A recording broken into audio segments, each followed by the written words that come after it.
సమయంలో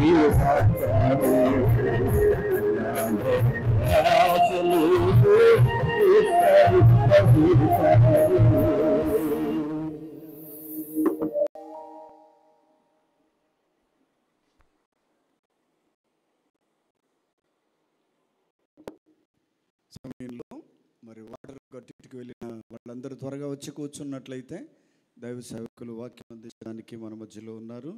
మరి హైదరాబాద్ నుండి వచ్చిన జోబ్దాస్ అన్న గారు వచ్చి వాక్య సందేశాన్ని అందిస్తారు. వీళ్ళందరూ కూర్చోండి, ఎవరు ఇటు తిరగకూడదు.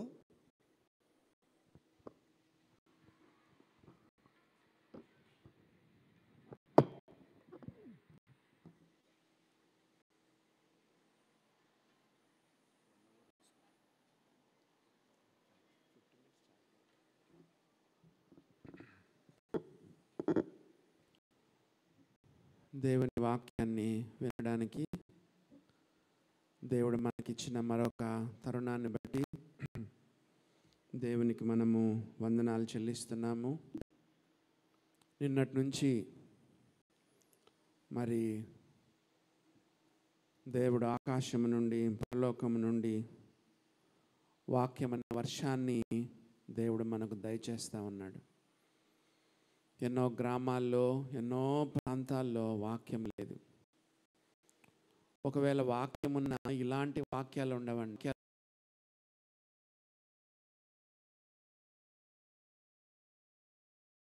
దేవుడు తన దాసుని బలపరిచి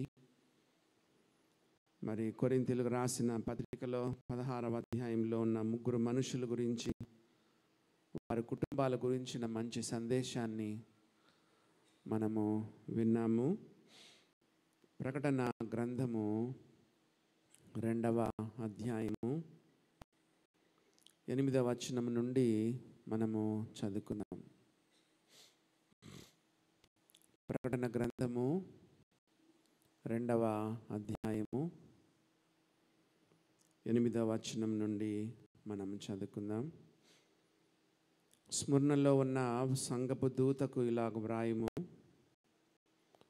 మొదటివాడును కనపటివాడునై ఉండి మృతుడై మరలా బ్రతికినవాడు చెప్పు సంగతులేమనగా, నీ శ్రమను దరిద్రతను నేను ఎరుగుదును. అయినను నీవు ధనవంతుడవే.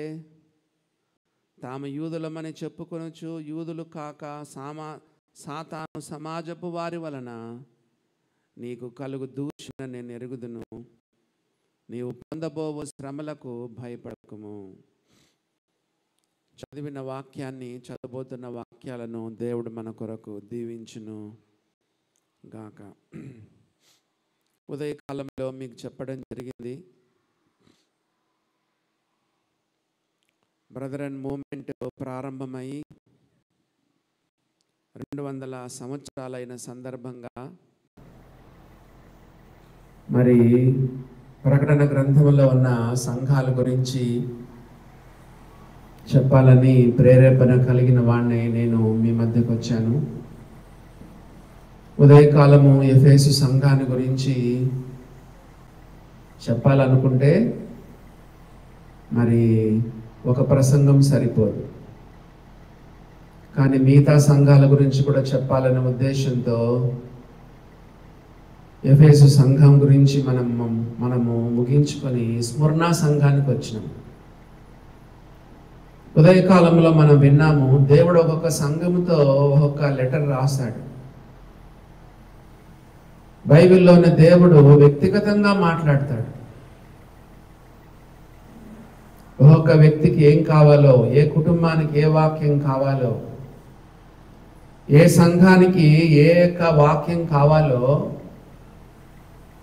దేవుడు వ్యక్తిగతంగా మాట్లాడతాడు. అందుకే 7 సంఘాలకు 7 వర్తమానాలు, 7 పత్రికలు దేవుడు రాయించి పంపించినాడు. స్మరణలో ఉన్న సంఘపు దూతకు ఇలాగ వ్రాయము అని చెప్తూ 9వ వచనంలో చూడండి, నీ శ్రమను దరిద్రతను నేను ఎరుగుదును. ఈ సంఘం పేరు ఏంటో తెలుసా? Suffering church. ఉదయకాలము ఎఫెసు సంఘానికి 2 పేర్లు పెట్టుకున్నాం. చెప్పగలరు ఎవరైనా? లవ్లెస్ చర్చ్, ప్రేమ లేని సంఘం. నువ్వు ఏ స్థితిలో నుండి పడితివో, ఫాలన్ చర్చ్, పడిపోయిన సంఘం. కానీ స్మరణ సంఘం ఏంటో తెలుసా? స్మరణ సంఘము శ్రమ పడుతున్న సంఘం, సఫరింగ్ చర్చ్. ఓ దేవుని బిడ్డలారా, 7 సంఘాల్లో 5 సంఘాలకు దేవుడు తప్పులు కనిపెట్టాడు. స్మరణ సంఘములో ఒక్క తప్పిదం లేదు. శ్రమ పడుతున్న విశ్వాసులు పాపం చేయలేరండి. సుఖములో ఉన్న విశ్వాసులు పాపం చేస్తారు. నా మాట కాదు, దేవుని వాక్యం ఎలా చెప్తుంది. ఈ సంఘములో ఒక్క పాపము కూడా దేవుడు చెప్పడం లేదు. 7 సంఘాలలో 5 సంఘాలకు దేవుడు ఏం చెప్పాడంటే పాపం గురించి చెప్పాడు. 5 సంఘాల్లో పాపాలు ఉన్నాయి. స్మరణ సంఘములో పాపం లేదు, ఫిలదెల్ఫియా సంఘములో పాపం లేదు. ఎందుకంటే ఈ సంఘము శ్రమల గుండా వెళ్తుంది, సఫరింగ్ చర్చ్.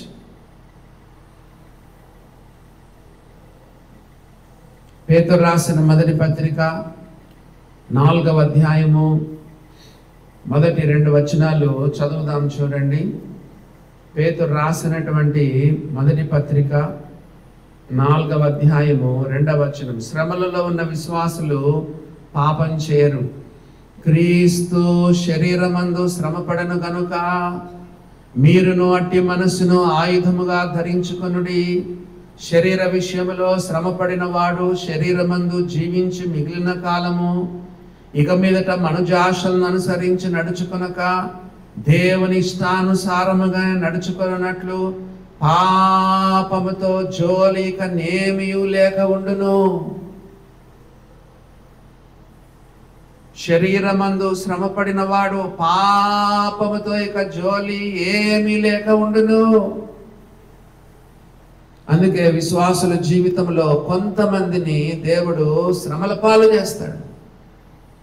సుఖములో ఉన్న విశ్వాసి ఎన్నో పాపాలు చేస్తారండి. శ్రమలో గుండా వెళ్తున్న విశ్వాసులు పాపము చేయలేరు. నా మాట కాదు, దేవుని వాక్యం. శరీరమందు శ్రమపడిన వాడు ఇక మీదట మనుజాశలను అనుసరించి నడుచుకొనక దేవుని ఇష్టానుసారముగానే జీవించున్నట్లుగా నడుచుకొనున్నట్లు పాపముతో ఇక జోలి ఏమీ లేక ఉండును. 119వ కీర్తనలో దైవ గ్రంథమైన బైబిల్ ఏం చెప్తుందో చూడండి. కీర్తనల గ్రంథము 119వ కీర్తనలో ఒక మాట మనము చదువుదాం. 119వ కీర్తనలో దైవ గ్రంథమైన బైబిల్ ఏం చెప్తుందో చూడండి. 119వ కీర్తన 71వ వచనం చదువుతున్నాను. నేను నీ కట్టడలను నేర్చుకొనున్నట్లు శ్రమనందియుండుట నాకు మేలాయను. నేను నీ కట్టడలను నేర్చుకున్నట్లు శ్రమనందియుండుట మేలాయను. ఒక విశ్వాసి శ్రమల్లోనే దేవుని వాక్యం ఎంతో నేర్చుకుంటాడు. సాత్వికం, దీనత్వం, తగ్గింపు, విరిగి నలిగిన హృదయం, క్రీస్తు జీవితం, దేవుని వాక్యం శ్రమలలో నేర్చుకుంటాడు. కీర్తనాకారుడు చెప్తున్నాడు 119వ కీర్తన 71వ వచనం.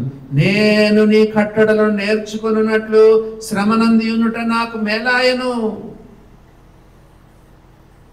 విశ్వాసులను దేవుడు కొంతమందిని విశ్వాసులను శ్రమల పాలు చేస్తాడు. 67వ వచనం. శ్రమ కలగక మునుపు నేను త్రోవ విడిచితిని ఇప్పుడు నీ వాక్యమును అనుసరించి నడుచుకొనుచున్నాను. శ్రమ కలగక మునుపు త్రోవ విడిచి తిరిగి తిని. మనకందరికి కూడా తెలుసండి, శ్రమల్లో దేవుని ఎంత గట్టిగా పట్టుకుంటాము. వాక్యము ప్రార్థన, వాక్యము ప్రార్థన. 26వ అధ్యాయము యెషయా గ్రంథములో ఒక మాట చదువుదాం చూడండి. యెషయా గ్రంథము 26వ అధ్యాయంలో ఒక మాట మనం చదువుకుందాం. 16వ వచనం. యెహోవా, శ్రమలో వారు నిన్ను తలంచుకొనిరి, సుఖములో ప్రార్థనే చేసుకో, వాక్యం దగ్గరికి రాము. పాలతోనే తింటున్నావు, పాలతోనే కడుగుతున్నావు కదా, సమృద్ధి, కంటి నిండా నిద్ర, దేహం నిండా ఆరోగ్యం, బ్యాంకు నిండా బ్యాలెన్స్, బీరువా నిండా బంగారం, అంతా సమృద్ధి సమృద్ధి. దేవుడు అందుకే మనకు శ్రమలను పంపిస్తాడు. అమ్మా, అయ్యా, కృంగిపోవద్దు, కృషించిపోవద్దు, డీలా పడిపోవద్దు, డిప్రెషన్లోకి వెళ్ళిపోవద్దు. దైవ గ్రంథం చెప్తుంది, శ్రమ పరుట నాకు మేలాయను, వారు నిన్ను శ్రమలో తలంచుకొనిరి. ఇంకా చూడండి 26వ అధ్యాయం యెషయా గ్రంథం 16వ వచనం 2వ లైన్లో, నీ శిక్ష లేదా నీ శ్రమ వారి మీద పడినందున వారు విశేషముగా దీన ప్రార్థనలు చేసిరి. సుఖంలో ఉన్నప్పుడు దీన ప్రార్థన వస్తుందా? శ్రమలో ఉన్నప్పుడు దీన ప్రార్థన వస్తుందా? మూలుగుతావు ప్రార్థనలో, మాటి మాటికి మోకరిస్తావు శ్రమలో.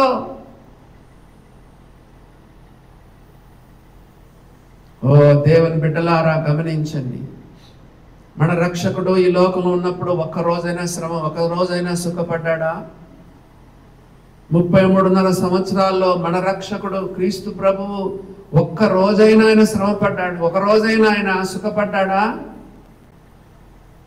యేసు ప్రభు యొక్క 33.5 సంవత్సరాల జీవితము హెబ్రీ గ్రంథకర్త 5వ అధ్యాయంలో 7వ వచనంలో ఒక్క వచనంలో రాసి పెట్టాడండి. ఎంత అద్భుతమైన వచనం! యేసు ప్రభు యొక్క జీవితం, 33.5 సంవత్సరాల యొక్క యేసు ప్రభు జీవితాన్ని హెబ్రీ గ్రంథకర్త 5వ అధ్యాయంలో 7వ వచనంలో ఎంత చక్కగా వివరించినాడో చూడండి. ఒక్కసారి చదువుదాం.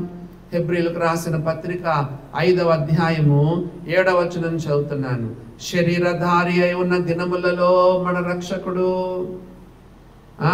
మహారోదనముతోనూ కన్నీళ్లతోనూ తన్ను మరణము నుండి రక్షింపగలిగిన వానికి ప్రార్థనలను యాచనలను సమర్పించి భయభక్తులు కలిగి ఉన్నందున ఆయన అంగీకరింపబడెను.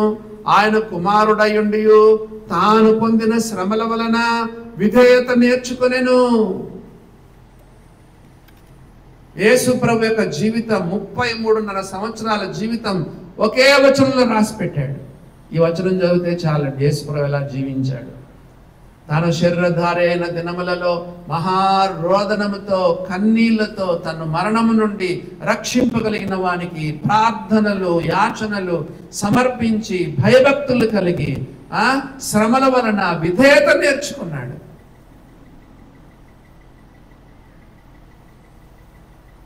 శ్రమలు తప్పించుకోవడానికి మనం ఎన్నో ప్రయత్నాలు చేస్తాం. దేవుని బిడ్డలారా, ఈ సంఘము శ్రమల గుండా వెళ్తుంది కాబట్టి ఒక్క పాపం కూడా లేదు. అన్ని సంఘాల్లో పాపాలు మోపుతూ వచ్చాడు దేవుడు. నీలో ఈ తప్పు ఉంది, నీలో ఈ తప్పు ఉంది, నీలో ఈ పాపం ఉంది. ఉదయకాలం చూసాము, నీ తప్పు నీ మీద ఒకటి మోపవలసి ఉన్నది. కానీ శ్రమ పడుతున్న సంఘంలో ఒక్క తప్పు కాకపోతే ఒక తప్పు లేదు.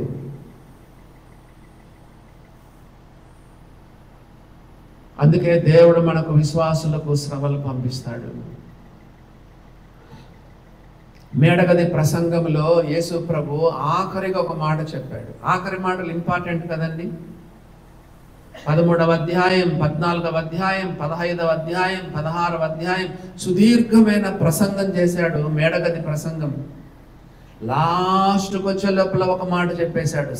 సమ్మరైజ్ అంటారు కదా, సమ్మరీ ముగింపుగా మరి కంక్లూజన్ చేస్తూ ఈ యొక్క మేడగది ప్రసంగాన్ని ముగిస్తూ లాస్ట్కు యేసు ప్రభు ఒకే ఒక మాట చెప్పాడు. ఏంటంటే, లోకములో మీకు శ్రమ కలుగును. చూడండి, in this world you'll have many tribulations. లోకములో మీకు శ్రమ కలుగును. ఆయనను ధైర్యం తెచ్చుకోండి. అయ్యా లోకంలో శ్రమలు వస్తాయి, ఆయనను ధైర్యం తెచ్చుకోండి, నేను లోకమును జయించాను. ఫోర్ రన్నర్ అంటారు ఇంగ్లీష్లో. ఫోర్ రన్నర్ అంటే మనకంటే ముందు ఇవన్నీ యేసు ప్రభు జయించుకుంటూ వెళ్ళాడు. మనము పొందుతున్న శ్రమలన్నీ యేసు ప్రభు ఆయన అనుభవించి ముందుకు వెళ్ళిపోయినాడు. ఏం భయం లేదు, నేను లోకమును జయించున్నానని యేసు ప్రభు వారు చెప్పారు. కాబట్టి దేవుని బిడ్డలారా గమనించండి, ఈ సంఘము ఎన్నో శ్రమలు పొందుతున్న సంఘం. బంధువుల ద్వారా, కుటుంబీకుల ద్వారా, మీలో కొంతమంది అన్నిలో నుండి యేసు ప్రభు నమ్ముకున్నారు.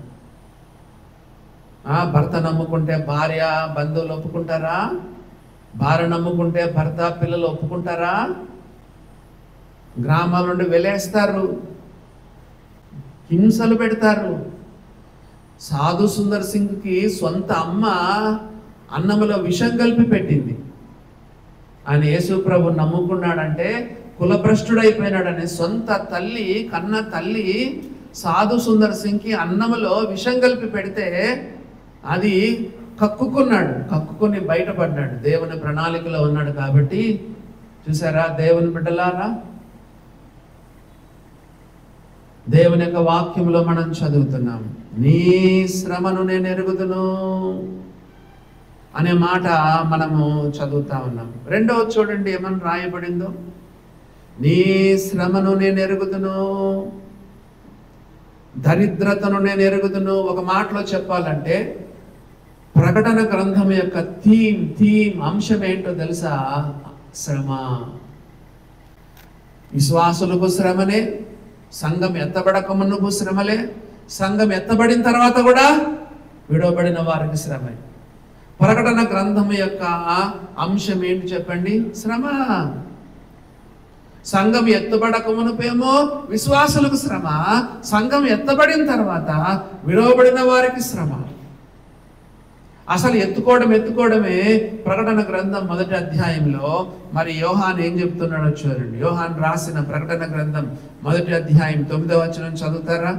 మీ సహోదరుడను, బిషప్ అన్నాడా? సీనియర్ మోస్ట్ డిసైపుల్, శిష్యులందరిలో పెద్ద శిష్యుని అని చెప్పాడా?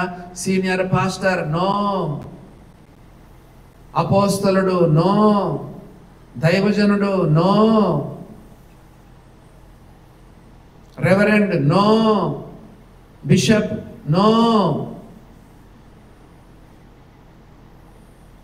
Pastor no. బ్రదర్ అని సేవకులు కూడా పాస్టర్ అని చెప్పుకుంటున్నారు, మనం అట్లా చెప్పుకోం. బ్రదర్ జోబ్ దాస్ కదండి, బ్రదర్ అనంతరావు కదండి, బ్రదర్ సీనియర్ మోస్ట్ డిసైపుల్. ఏం చెప్పుకున్నాడు ఆయన? సహోదరుడను. ఆల్మోస్ట్ అందరూ హతసాక్షులు అయిపోయినారు. ఆఖరిగా మిగిలిన అపోస్తలుడు ఎవరంటే యోహాను. ఇప్పుడు దాని వయసు దాదాపు 90 సంవత్సరాలంట. అంత పెద్ద సీనియర్ మోస్ట్ గాడ్ సర్వెంట్ ఏమంటున్నాడు? నేను సహోదరుడు. అందుకే మన యొక్క సంఘాల పేర్లు ఏం పేర్లు అంటే చెప్పండి, ఏం పేరు మన సంఘాల పేర్లు? బ్రదరన్ కదండి. క్రిస్టియన్ బ్రదరన్ అసెంబ్లీ అని మనది పేరు. సహోదరులను యేసును బట్టి కలుగు శ్రమలో ఎత్తుకోవడమే శ్రమ అనే గురించి మాట్లాడుతున్నాడు. యేసును బట్టి కలుగు శ్రమ. కాబట్టి ఈ యొక్క ప్రకటన గ్రంథంలో, ఈ ప్రకటన గ్రంథం యొక్క అంశం ఏంటంటే శ్రమ. సంఘం ఎత్తబడక ముందేమో విశ్వాసులకు శ్రమలు, సంఘం ఎత్తబడిన తర్వాత విరవబడిన వారికి శ్రమలు. 7 ఏళ్ళు భయంకరమైన శ్రమలు. రెండవదిగా మనం చూద్దాం, ప్రకటన గ్రంథం 2వ అధ్యాయం 9వ వచనం. నీ శ్రమను నేను ఎరుగుదును. నంబర్ 2, నీ దరిద్రతను నేను ఎరుగుదును. పావర్టీ. విశ్వాసులందరూ ఆల్మోస్ట్ అందరూ కూడా ఎవరో తెలుసా? అంత దరిద్రులే, బీదోళ్ళు, కడుబీదలు, పేదలు, నిరుపేదలు. స్మరణ సంఘంలో ఉన్నవారు ఎవరంటే పేదలు, నిరుపేద సంఘం ఇది. దేవుని బిడ్డలారా, ఒకవేళ సంఘానికి స్థలం లేదేమో, బిల్డింగ్ లేదేమో, పూరి పాకలో పూరి గుడిసెలో కూడుకుంటున్నారేమో, అద్దె ఇంటిలో కూడుకుంటున్నారేమో, కానుకలు కూడా చాలా తక్కువ నాలు చేసుకునే వాళ్ళేమో, జీతాలు లేని సంఘమేమో. దేవుడు అంటున్నాడు, నీ దరిద్రతనే నెరుగుదును. బీద సంఘం.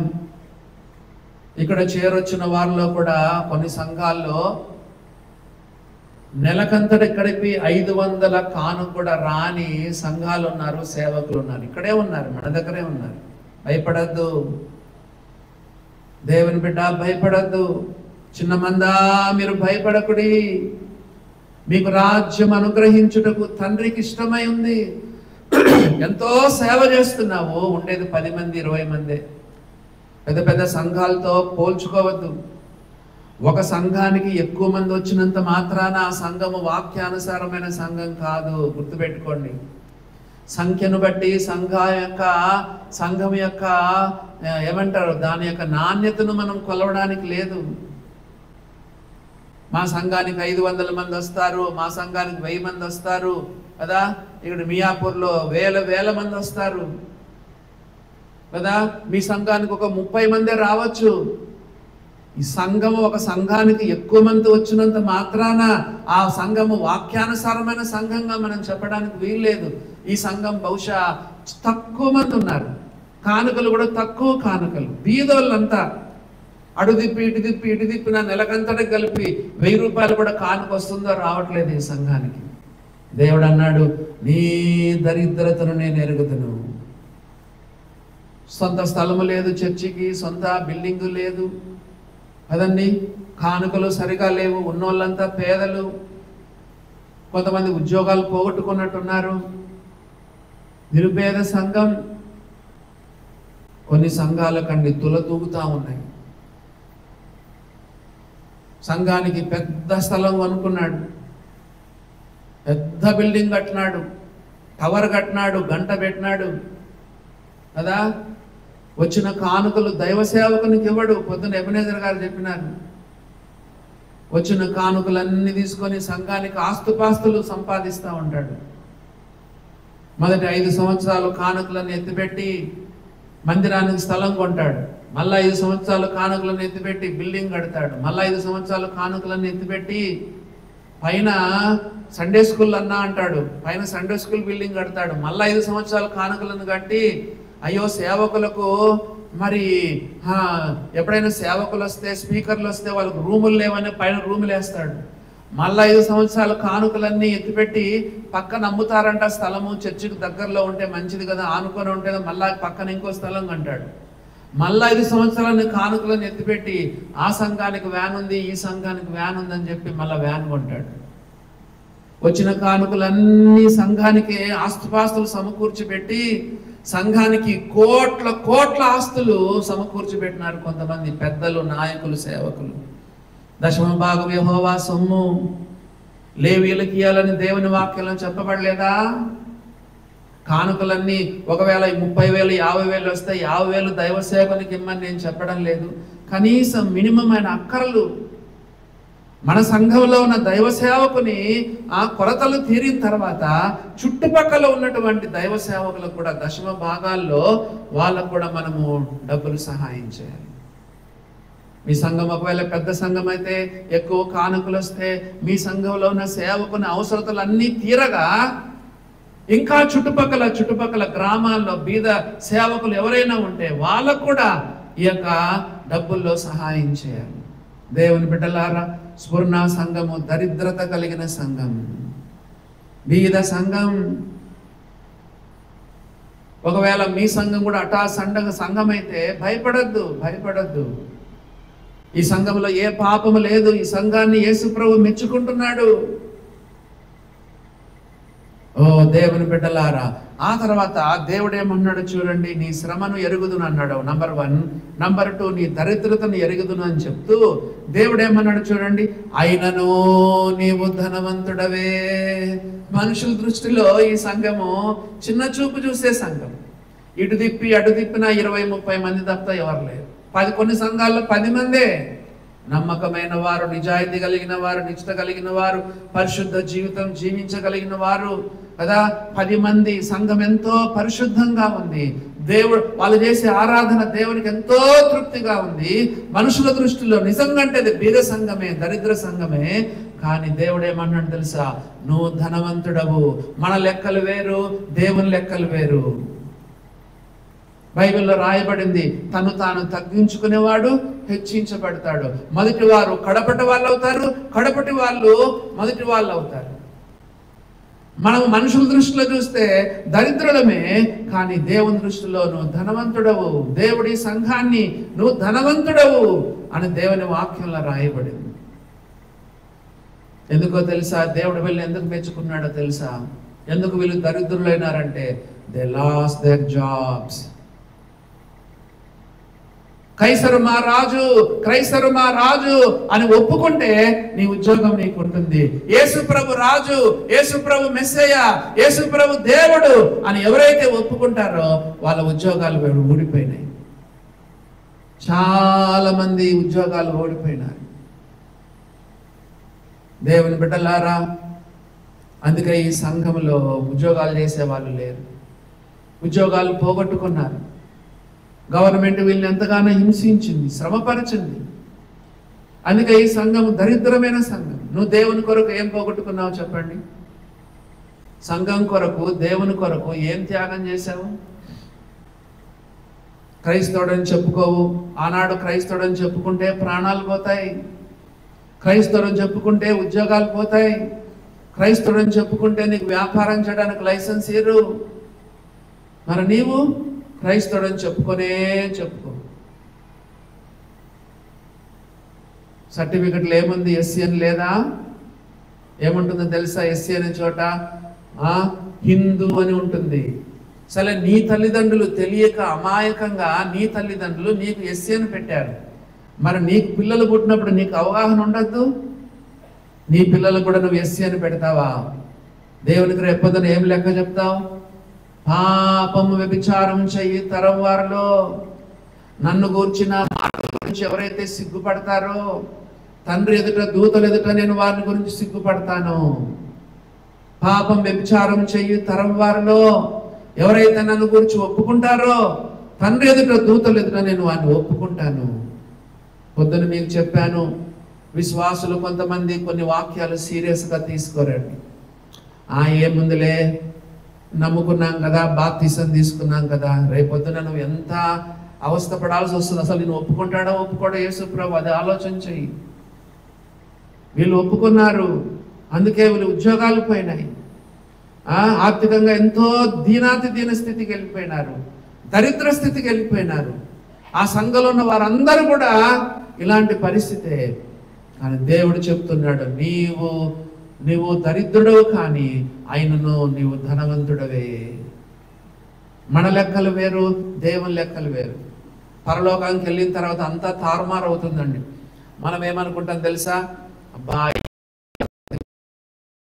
భక్తిపరుడు, పరలోకంలో ఎంత బహుమానం ఉంటుందని మనం అనుకుంటాం కదా. ఇంకోనో చూసి అయ్యో ఎంత పాపాత్మరాలు, వీడు ఎంత ఇది ఉన్నాడు వాడు అని మనం అనుకుంటాం. పరలోకానికి వెళ్ళిందని తారుమారైంది. మొదటివాడు కడపటివాడు, కడపటివారు మొదటివారు.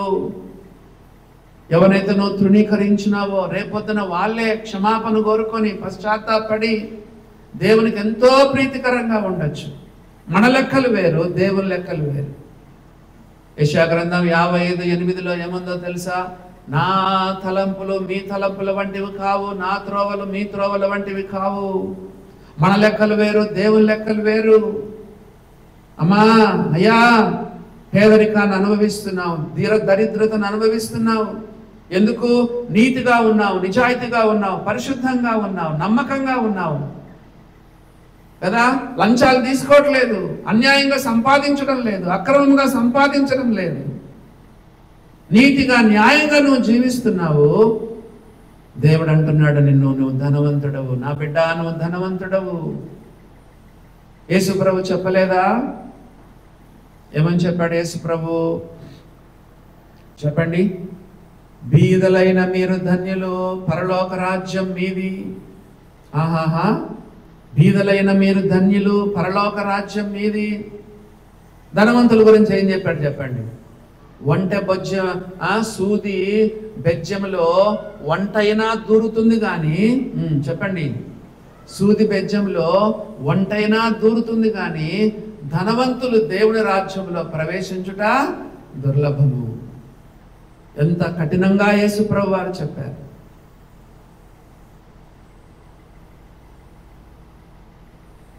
నీ దరిద్రతను నేను ఎరుగుదును, ఆయనను నీవు ధనవంతుడవే. యాకోబు రాసిన పత్రిక 2వ అధ్యాయం 5వ వచనం చదవండి.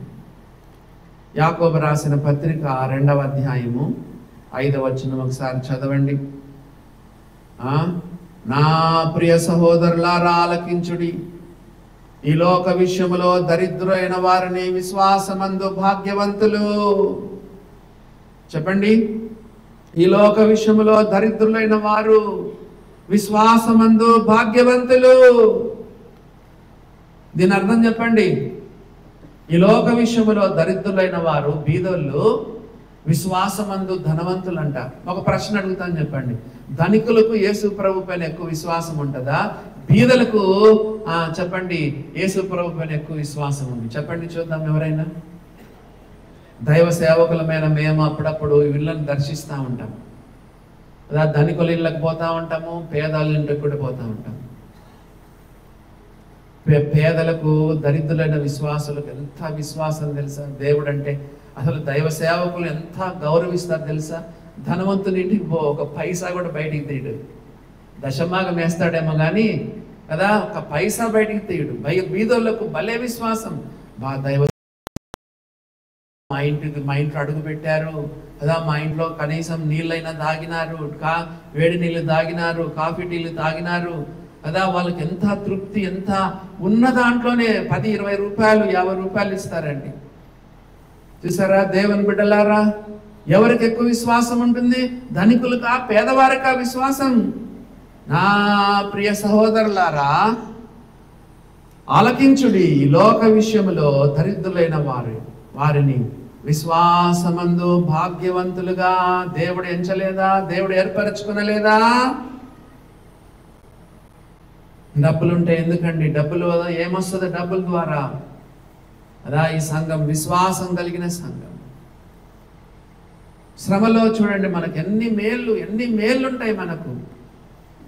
నంబర్ 1, నీ శ్రమను నేను ఎరుగుదును. నంబర్ 2, నీ దరిద్రతను నేను ఎరుగుదును. చూడండి, మూడవదిగా చూస్తే, తాము యూదులమని చెప్పుకొనుచు, 2వ అధ్యాయము 9వ వచనము, తాము యూదులమని చెప్పుకొనుచు యూదులు కాక సాతాను సమాజపు వారి వలన నీకు కలుగు దూషణ నేను ఎరుగుదును. ఈ సంఘము దూషణ గుండా వెళ్తుంది. సాతాను సమాజపు వారి వలన కలుగు దూషణ. ఓ దేవుని బిడ్డలారా, కాలేజీలో నువ్వు ఎంత శ్రమ పడుతున్నావు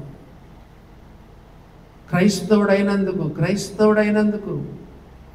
డిపార్ట్మెంట్లో ఎంత శ్రమ, వీధుల్లో నేను ఎంత చులకనగా మాట్లాడతాను. ఇది ఒక గొప్ప యేసు ప్రభును బట్టి నువ్వు నిందలు పడుతున్నట్లయితే అది నీ గొప్ప భాగ్యం. సాతాను సమాజపు వారి వలన నీకు కలుగు దూషణ నేను ఎరుగుదును అని దేవుడు చెప్తా ఉన్నాడు. పేతురు రాసిన మొదటి పత్రిక 4వ అధ్యాయం చూడండి. పేతురు రాసిన మొదటి పత్రిక 4వ అధ్యాయంలో ఒక మాట చదువుకుందాము. పేతురు రాసిన మొదటి పత్రిక 4వ అధ్యాయం 16వ వచనం చదువుతున్నాను. ఎవడైనను క్రైస్తవుడైనందుకు బాధ అనుభవించిన ఎడల, 15వ వచనం, నరహంతకుడుగా ఉండదాన్ని బట్టి కాదు, దొంగగా ఉన్నదాన్ని బట్టి కాదు, దుర్మార్గుడుగా ఉండడం బట్టి కాదు, పరల జోలికి పోవాడుగా ఉండేదాన్ని బట్టి కాదు, ఎవడైనను క్రైస్తవుడైనందుకు బాధ అనుభవించిన ఎడల. ఓ దేవుని బిడ్డ, యేసు ప్రభువుని నమ్ముకున్నావు, ఆయన నామము ధరించినావు, క్రైస్తవుడైనావు, సాతాను సమాజపు వారి వలన నీకు కలుగు దూషణ నేను ఎరుగుదును. ఓ క్రీస్తు జీవితం, మనం నిజంగా యేసు ప్రభు నమ్ముకుంటే క్రీస్తు జీవితము మనకు తెలియకుండానే మనం జీవిస్తామండి. ఈ లోకంలో యేసు ప్రభుని ఎంత నిందించినారు. దైవ గ్రంథమైన బైబిల్ ఏం చెప్తుంది? నిందకు ఆయన హృదయం బద్దలైపోయింది. యేసు ప్రభు వెళ్తుంటే చెప్పేవాళ్ళంట, వీళ్ళకి డాడీ లేడు, వీనికి నా డాడీ లేడు, ఎవరికి పుట్టాడో ఏమో తెలీదు కదా, పెళ్లి కాకముందనే ఈ పిల్లోడు పుట్టినాడు. అమ్మో యేసు ప్రభుని ఎన్నెన్నో నిందించినారు, అవమానపరిచినారు, దూషించినారు. ఒక శిలువ సమయంలోనే కాదు, ఆయన జీవితకాలం అంతా ఆయన నిందించినారు. నేను నిందించిన వారు నిందలు నా మీద పడిన. కాబట్టి మనం చూస్తే మూడవదిగా ఈ సంఘము దూషణ పాలైంది. కాబట్టి దేవుని బిడ్డలారా గమనించండి, ఈ సంఘము ఎన్నిటి గుండా వెళ్తుందో అందుకే ఈ సంఘంలో పాపం లేదు. 5 సంఘాల్లో పాపాలు దేవుడు చూపించాడు. ఈ సంఘానికి, ఫిలదెల్ఫియా సంఘానికి అసలు ఒక్క పాపం కూడా దేవుడు చెప్పలేదు.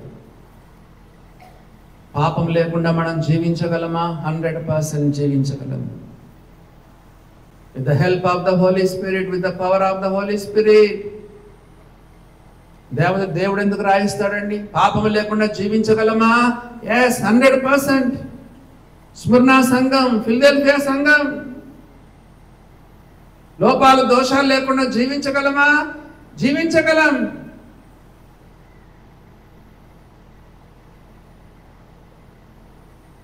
ఈ సంఘము శ్రమ పడుతున్న సంఘం కాబట్టి ఏమి కూడా లేదు. యెషయా గ్రంథము 51వ అధ్యాయంలో ఒక వచనాన్ని మనం చదువుకున్నాం. యెషయా గ్రంథంలో 51వ అధ్యాయములో ఒక వచనాన్ని మనం చదువుకున్నాం. దయచేసి తెరిచి చూడండి. యెషయా గ్రంథము 51వ అధ్యాయములో 7వ వచనం చదువుతున్నాను. నీతిని అనుసరించు వారలారా నా మాట వినుడి, నా బోధన హృదయమందుంచుకున్న జనులారా ఆలకించుడి. మనుషులు పెట్టు నిందకు భయపడకుడి, వారి దూషణ మాటలకు దిగులు పడకుడి. ఏమని రాయబడింది? ఎన్నో దూషిస్తారు మనల్ని, కానీ ఏమని చెప్తున్నాడు దేవుడు? మనుషులు పెట్టు నిందకు భయపడద్దు, వారి దూషణ మాటలకు దిగులు పడద్దు. కొంతమంది ఏం చేస్తారంటే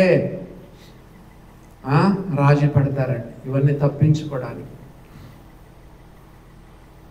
ఒక అక్క పేరు షారా అంట. చర్చిలో, కాలేజీలో ఆమె సిగ్గుపడుతుంది. ఏం చేసిందంటే శారదాన్ని పెట్టుకుంది. శారాబో ఏమైంది చెప్పండి? కాలేజీలో ఇంకా నీకు నిందలు ఉంటాయా, అవమానాలు ఉంటాయా రాజీ పడితే? చెప్పండి. ఎవడైనాను క్రైస్తవుడైనందుకు బాధ అనుభవించిన ఎడల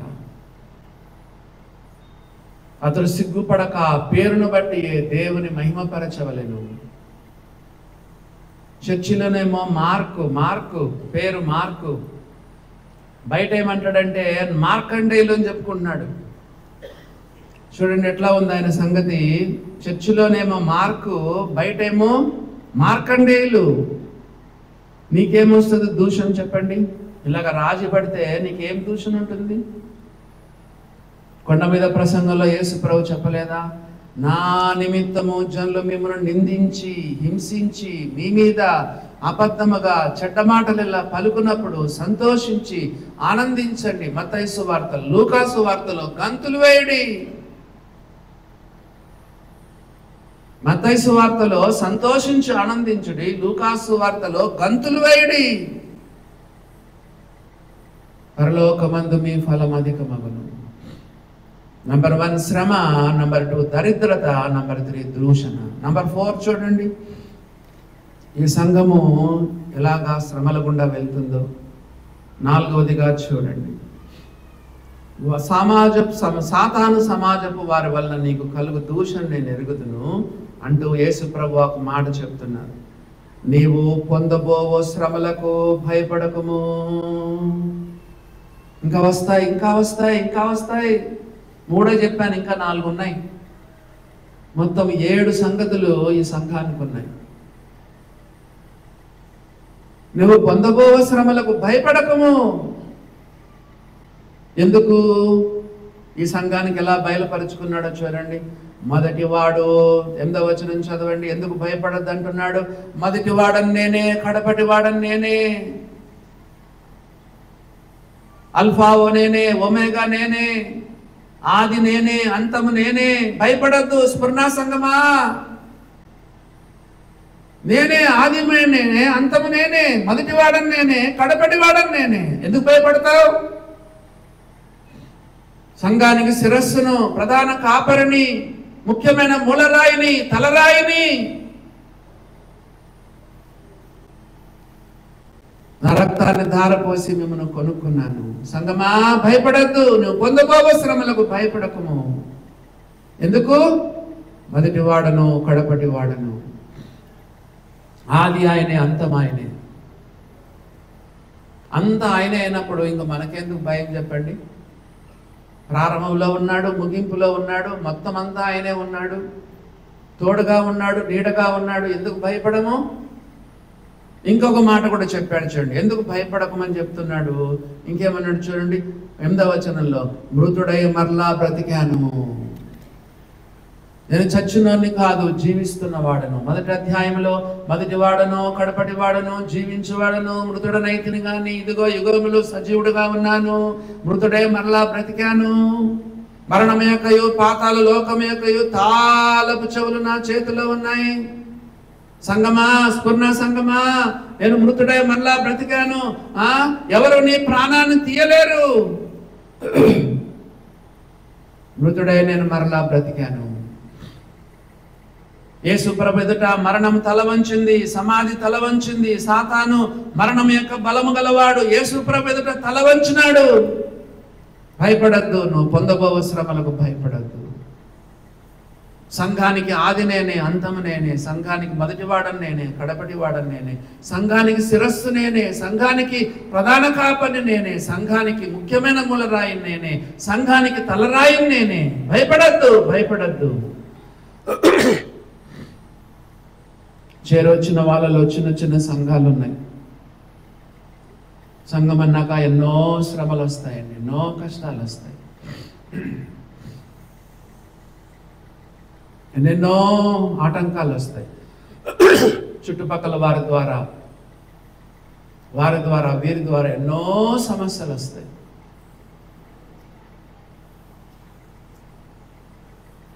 సంగారెడ్డి సేవకుడు వచ్చినాడు, ఇక్కడ ఉన్నాడు. ఆ సంఘం యొక్క స్థలాన్ని ఒక నక్సలైట్ ఆక్యుపై చేసేసుకున్నాడు.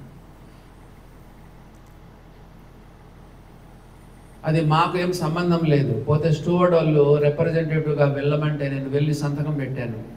అంత మా నెత్తి మీద పడింది. ఆయనేమో మనం వేసిన పిల్లర్స్ బయటికి లేపేసినాడు, గుంతలు తవ్వినాడు. మనిషిలో అంతకంటే ఎక్కువ గుంతలు తవ్వినాడు, పిల్లర్లు వేసేసినాడు. ఇంకా మేము తిరగని ఆఫీసు లేదు, అన్ని చోట్ల తిరిగినాం కదా. పోలీసు వాళ్ళు కూడా చేతులు ఎత్తేసినాయి. ఎన్నిసార్లు పోలీసు దగ్గర పోయినా పోలీసు ఆయన ఒకటే చెప్పాడు, పత్రాలన్నీ మీ దగ్గర ఉన్నాయి, మీరు రిజిస్ట్రేషన్ అయింది, మేము జోక్యం చేసుకోకూడదు, అవి కొనకూడదు, అమ్మకూడని స్థలాలు అవి, అసైన్డ్ ల్యాండ్స్ అవి. ఎట్లా దౌర్జన్యం చేశాడో, ఆక్రమించుకున్నాడో, మీరు కూడా అట్లా దౌర్జన్యంగానే వెళ్ళి దాన్ని ఆక్రమించుకోవాలని చెప్పాడు సిఐ. అదా దేవుని మహాకృపను కష్టాలు పడాల్సి వచ్చింది. కొన్నిసార్లు వాళ్ళు నాకు నక్సలైట్ కాబట్టి తుపాకు పెట్టుకున్న ఫోటోలు పంపించేవాడు. కనీసం ఒక 10 సార్లు అయినా మా పేర్లు న్యూస్ పేపర్లో వేశాడు. మిమ్మల్ని చంపుతామని చెప్పి బెదిరించినారు, భయపెట్టినారు. సంగమన్న తర్వాత ఎన్నో ఛాలెంజెస్ వస్తాయి. పక్కింటి వారి ద్వారా, ఇరుగు పొరుగు వారి ద్వారా, మరి ఫెనాటిక్స్ ద్వారా, మరి మతవాదుల ద్వారా కదండి, యాంటీ క్రిస్టియన్ ఎలిమెంట్స్ ద్వారా కొన్నిసార్లు మనకు ఎన్నో బెదిరింపులు వస్తాయి. సంఘానికి ఎంతో ఆటంకాలు వస్తాయి, ఎన్నో శ్రమలు వస్తాయి. ఈ బండ మీద నా సంఘమును కట్టుదును, పాతాళలో ఒక ద్వారాలు దాని ఎదుట నిలవనేరు. ఎంత గొప్ప వాగ్దానం అండి. సంఘం ఎదుట రాజ్యాలు కూలిపోయినాయి, సంఘం ఎదుట రాజులు కూలిపోయినారు. బైబిల్ను నామరూపాలు లేకుండా చేయాలనుకున్నారు, సంఘాన్ని ప్రపంచంలో లేకుండా చేయాలనుకున్నారు. ఈ మధ్యన ఎవరో ఒక ఆయన అన్నాడు కదా, నేను చచ్చిపోయే లోపల ఎవరు ఉండకూడదు. ఎంత వెర్రి కదండి. ఓ దేవుని బిడ్డలారా, జీవము గల దేవుని సంఘం, దేవుడు తన స్వరక్తం ఇచ్చి సంపాదించిన సంఘం. శ్రమలు వస్తాయి కానీ అంతిమ విజయం సంఘందే. నువ్వు పొందబోవు శ్రమలకు భయపడకము సంఘమా, స్ఫురణ సంఘమా.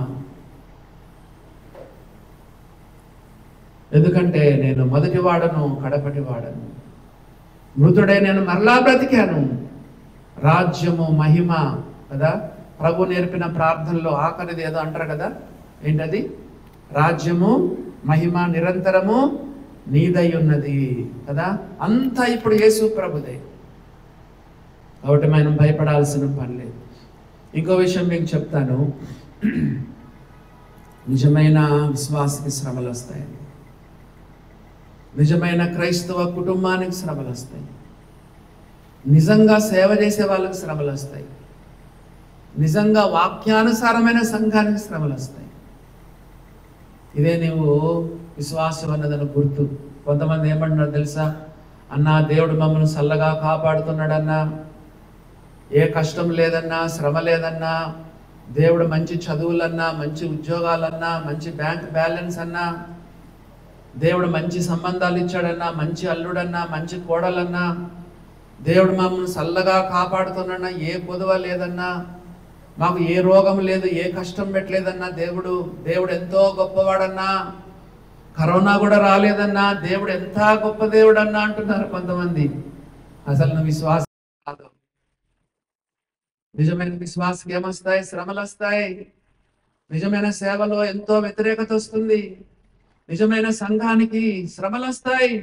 తిమోతి క్రీస్తు యేసునందు సద్భక్తితో బ్రతుకను ఉద్దేశించు వారు అందరూ హింస పొందుదురు. Whoever wants to live a godly life will be persecuted.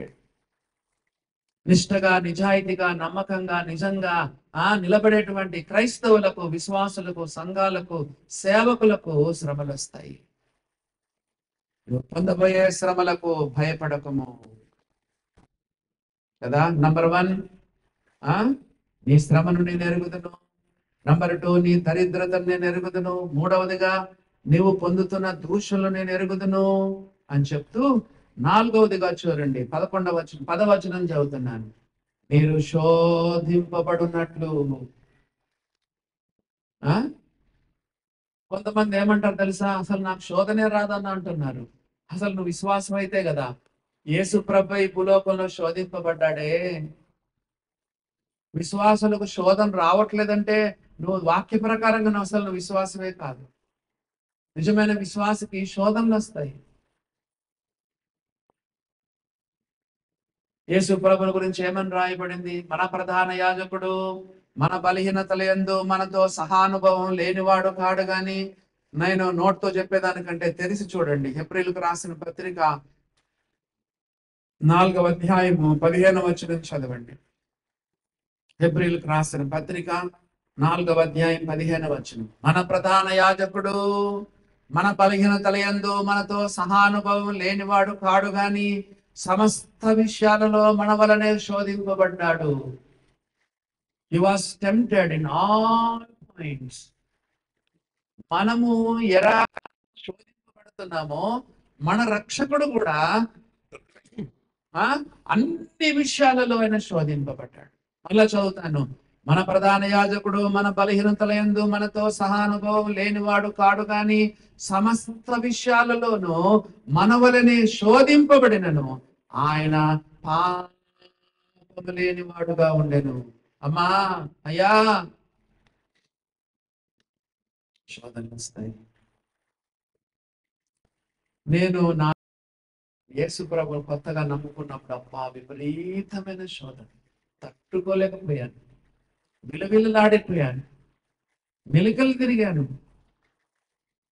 నమ్ముకున్నామన్న దానికి అదే గుర్తు.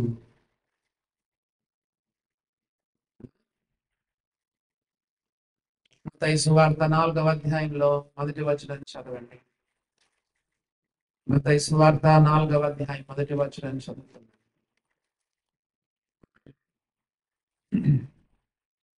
అప్పుడు ఎప్పుడు చెప్పండి.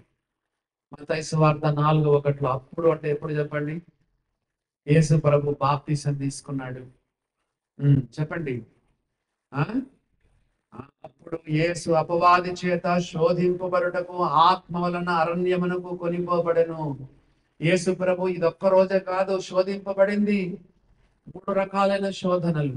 రాళ్ళ రొట్టెలుగా చేసుకో, శరీరాశ, ఆ తర్వాత లోక రాజ్యముల మహిమను చూపించాడు, శరీర నేత్రాశ, దేవాల నుండి పైకి దుంకు నీకేం కాదు కదా, జీవపు డంబం. అదొక్క రోజే కాదు. యేసు ప్రభు ఈ లోకంలో ఉన్నంత కాలం ఎన్నో రీతులుగా మన వలనే శోధింపబడ్డాడు. అనుభవాన్ని చెప్పాను. యేసు ప్రభు నమ్ముకున్నప్పుడు, కొత్తగా నమ్ముకున్నప్పుడు ఎంత శోధన, ఎంత శోధన. దేవుడు కాపాడుతాడు, దేవుడు కాపాడుతాడు. శోధన ద్వారా మనం బలపడతాం. శోధన ద్వారా మన ప్రార్థనా జీవితం బలపరచబడుతుంది. అందుకే హెబ్రీ 4:16 ఇప్పుడు చదవండి, మళ్ళా చదవండి.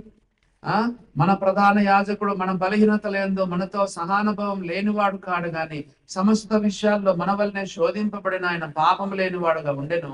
16వ వచనం, గనుక గనుక గనుక మనము కనికరింపబడి సమయోచితమైన సహాయం కొరకు కృప పొందునట్లు ధైర్యముతో కృపాసనం వద్దకు చేరుదాం. కాబట్టి మనకు కూడా శోధనలు వస్తున్నాయి కాబట్టి కృపాసనం దగ్గరికి. నీ శోధనలని దేవుని చెప్పుకుంటున్నావా? పైనేమో శోధన గురించి చెప్పాడు 15వ వచనంలో.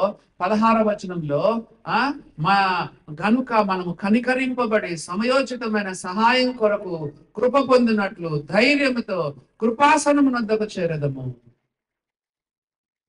సరే, మీకు ప్రశ్న అడుగుతాను. అపాయింట్మెంట్ ఏమైనా తీసుకోవాలా? డాక్టర్ దగ్గరికి పోవాలంటే అపాయింట్మెంట్ తీసుకోవాలి, లేదా టోకన్ తీసుకోవాలి. గవర్నమెంట్ హాస్పిటల్ ముందుగానే వెళ్ళి టోకన్ తీసుకోవాలి. ప్రైవేట్ డాక్టర్ అయితే ఏం చేయాలి? అపాయింట్మెంట్ తీసుకోవాలి. సరే, ఏమైనా క్యూ ఉంటుందా? No queue, no appointment. శోధన వస్తున్నప్పుడు కృపాసనం దగ్గరికి రా.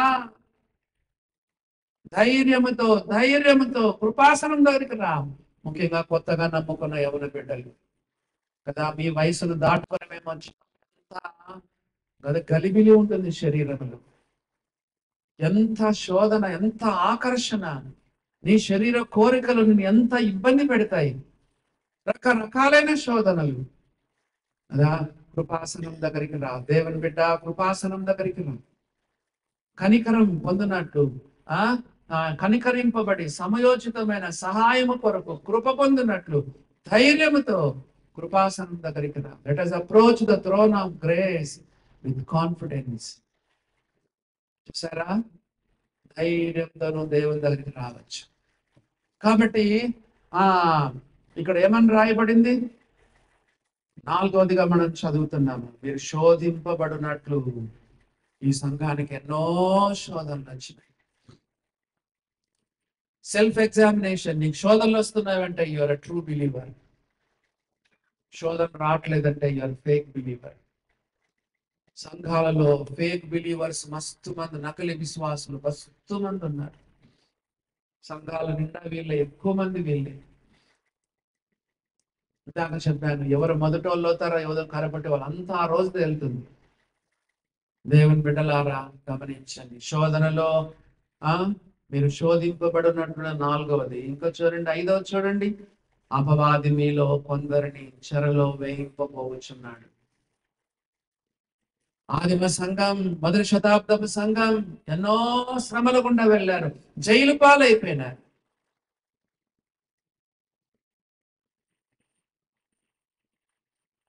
మనం పొందుతున్న శ్రమలు చెప్పండి. మస్కిటో బైట్ అంటారు. మస్కిటో బైట్ అంటే ఏంటి? మనకు వస్తున్న శ్రమలు ఏంటో తెలుసా? ఎంత?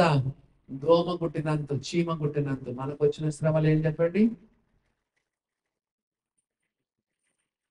విశ్వాసులు కొంతమంది జైలు పాలైపోయారు. ఎందుకంటే సీజర్ కాదు మాకు, సీజర్ కాదు మాకు, యేసు ప్రభు, యేసు ప్రభు, యేసు ప్రభు. యేసు ప్రభును అవమానపరచండి, యేసు ప్రభును వదిలేయండి అంటే మేము ఎట్లా వదులుతాము?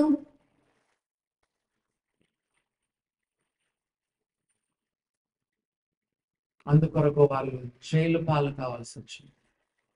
వాళ్ళు చాలా మంది జైలుకి వెళ్ళిపోయినారు, చెరసాలలో వేయబడ్డారు.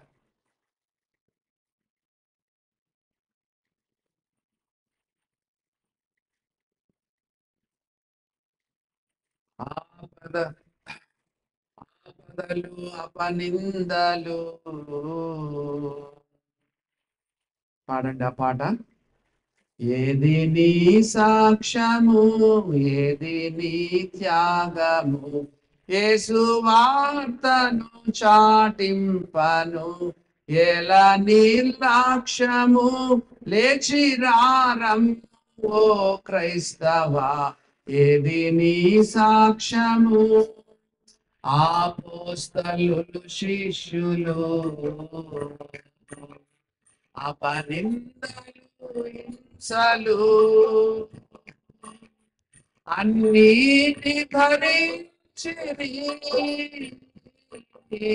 అన్నిటి భరించిరి, ఆత్మలు రక్షించిరి, దేని సాక్ష్యము ఆనికి ఆహుతి అయి అసువులనర్పించిరి, ఆరాని నరకానికి, ఆరాని నరకానికి దూరం సాక్ష్యము, ప్రాణాలు బలిచ్చిరి, ప్రభువెంతో సేవించిరి, సింహాల కెరయినను, సింహాల కెరయినను చిందేమి లేకుండిరి, సాక్ష్యము ఏది నీ త్యాగము, యేసు వార్తను చాటింపను, ఎలా నిర్లక్ష్యము, లేచి రారము క్రైస్తవా, ఏది నీ సాక్ష్యము. ఒక విషయం మీకు తెలుసా? పరలోకంలో మనము 24/7 ఎప్పుడు పరలోకంలో ఉంటాం కదా, బోరు కొట్టుతుందా అని కొంతమంది అడుగుతున్నారు. మనకేం బోరు కొట్టదంట, ఎందుకంటే సాక్ష్యాలు చెప్తారంట అందరూ. నేను యేసు ప్రభు కొరకు అగ్నికి ఆహుతి అయిపోయాను,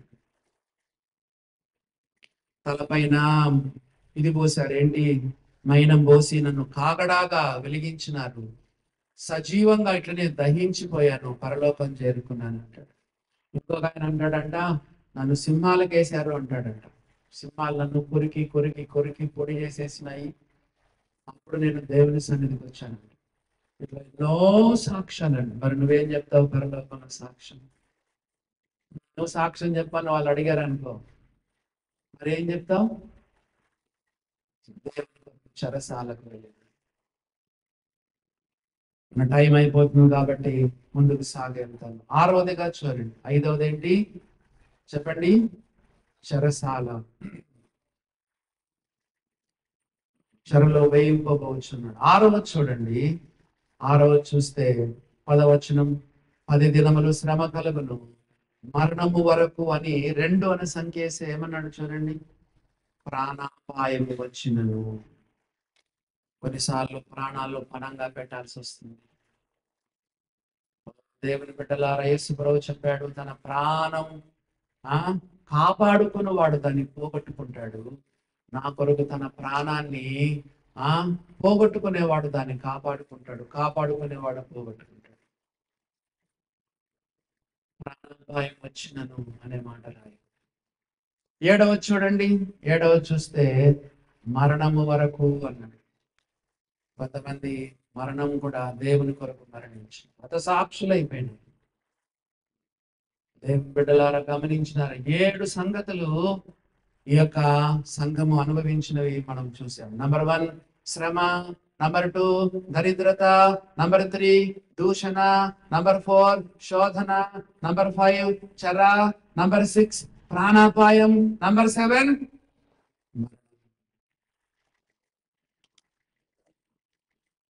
సఫరింగ్ చర్చ్, శ్రమపడిన సంఘం. ఒక్క పాపం లేదు. సుఖాన్ని కోరుకోవద్దు విశ్వాసి, శ్రమను కోరుకో. పరిశుద్ధంగా జీవించగల మరణము వరకు నమ్మకంగా ఉండము. కోట్ల కొలది దూతలు పరలోకానికి వెళ్ళిన తర్వాత చెప్పండి, కోట్ల కొలది దూతలు, కోట్ల కొలది మంది భక్తుల మధ్యలో నీ పేరు పిలుస్తాడు, నా పేరు పిలుస్తాడు. నమ్మకమైన మంచి దాసుడా, మంచి దాసురాలా, ఓ ఫెయిత్ఫుల్ అండ్ గుడ్ సర్వెంట్, నమ్మకంగా ఉండు. ఆఖరిగా ఒక మాట చెప్తాను. అదేంటంటే 10 దినములు శ్రమ కలుగును అన్నాడు. అంత ఎవరి చేతిలో ఉంది చెప్పండి? బీజేపీ గవర్నమెంట్ చేతిలో ఉందా? ఫెనాటిక్స్ చేతిలో ఉందా? ఎంతకాలం మనల్ని శ్రమ పరిచేది అనేది చెప్పండి. మతవాదుల యొక్క ఆధీనంలో ఉందా శ్రమలు అనేవి? ఎవరి చేతిలో ఉంది చెప్పండి? 10 దినములు మీకు శ్రమ కలుగునంటే, శ్రమల ఎవరైనా మనల్ని శ్రమ పరిచినా, అది మతవాదులు కానీ, యాంటీ క్రిస్టియన్ ఎలిమెంట్స్ కానీ, ఫెనాటిక్స్ కానీ, ఎవరైనా సరే మనను శ్రమపరిచే వాళ్ళు ఎవరైనా సరే, వాళ్ళు గవర్నమెంట్ కానీ ఎవరైనా కానీ, ఎవరైనా సరే ఎంత శ్రమ పరిచినా అది ముగింపు ఎవరు పలికేది ఎవరు చెప్పండి? ఖచ్చితంగా చెప్తున్నాడు, 10 రోజులు శ్రమ. 10 రోజులు శ్రమ. అది ఎవరైనా, గవర్నమెంట్ కావచ్చు, పోలీసు వాళ్ళు కావచ్చు, కోర్టు కావచ్చు, మతవాదులు కావచ్చు, అంత దేవుని ఆధీనంలో ఉంది. శ్రమకు అంత పలికేవాడు దేవుడు. అమ్మా అయ్యా 10 దినములు శ్రమ కలుగును, 10 దినములు శ్రమ కలుగు. క్రీస్తునందు మిమ్మల్ని పిలిచిన సర్వ కృపానిధుడు దేవుడు కొంచెము కాలం మీరు శ్రమ పడిన పిమ్మట తానే మిమ్మల్ని పూర్ణులుగా చేసి స్థిరపరిచి బలపరిచి. తలలు వంచండి, ప్రార్థన చేసుకున్నాం.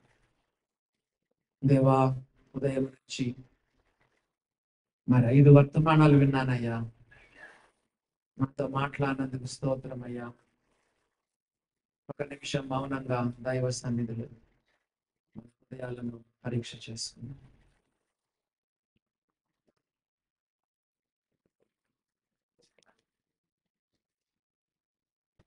సర్వాధికారైన యేసు ప్రభువా, ప్రేమించి ప్రాణమిచ్చి తిరిగి లేచిన ప్రభు స్తోత్రం. నీ ఆవరణంలో ఒక దినము గడుపుట 1000 దినముల కంటే శ్రేష్టమయ్యా. ఉదయకాలం నుంచి ఇంతవరకు నీ సన్నిధిలో గడిపాను. రాత్రి కూడి కూడా దీవెనకరంగా చేయండి. 5 వర్తమానాల్లో ఎంతో సహాయం చేశారు. మాతో మాట్లాడడం కొనసాగించండి. మీ మాటలు మా హృదయాల్లో కింగురుమనట్లుగా చేయండి. రక్షణ లేని వారిని రక్షించండి. రక్షించబడి దిగజారిపోయిన విశ్వాసులను లేవనెత్తండి. ప్రయాసపడుతున్న మాటంగా సంఘాన్ని దీవించండి. ప్రభువా, ఇంకా బాధ్యతల్లో బలపరచండి. అన్ని విషయాల్లో తోడయండి. నీ దూతలను పంపండి. అయితే నీ యొక్క సన్నిధి మా మధ్య పరవళ్ళు తొక్కునట్టు చేయండి. అయా, నీ ఆత్మ సంచారం దయచేయండి. కృప చూపమని యేసు ప్రభు పేరిట ప్రార్థిస్తున్నాం పరలోకమందున్న మా తండ్రి. అందరికీ వందనాలండి.